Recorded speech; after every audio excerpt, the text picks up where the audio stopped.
When Jody Miller left the music business after 30 years, she decided to go back to school to study another passion, fashion design.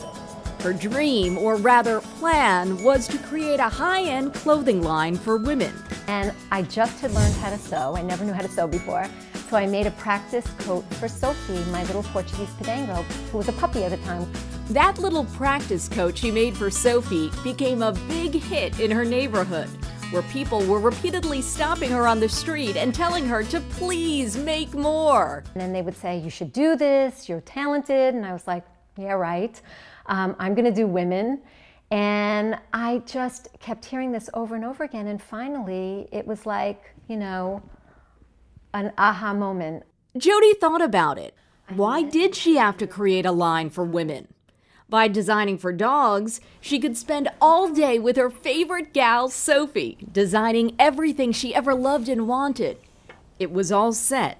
She would call it Couture by Sophie. Things just unfolded very naturally. You know, when you're doing what you're supposed to be doing, it's like things just happen. And they did.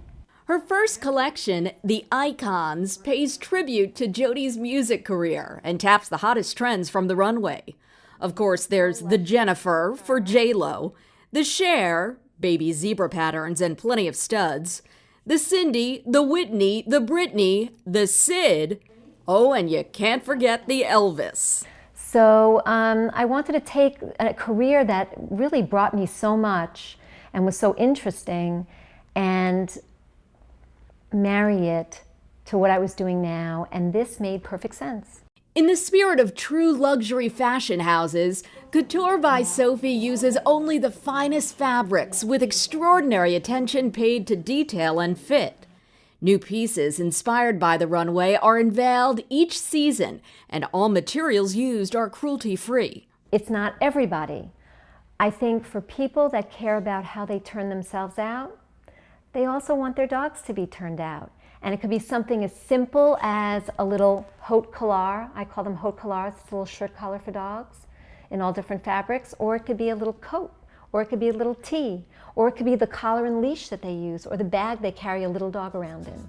At this recent trunk show at a New York City pet hotel, friends and admirers toasted the new designer and her muse who inspired it all.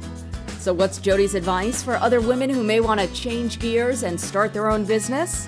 Persevere, be patient, try and think through as much as you can, decide who you want to be, who you want your audience to be, and play to that. You can diversify later, but really solidify your base and promote, promote, promote.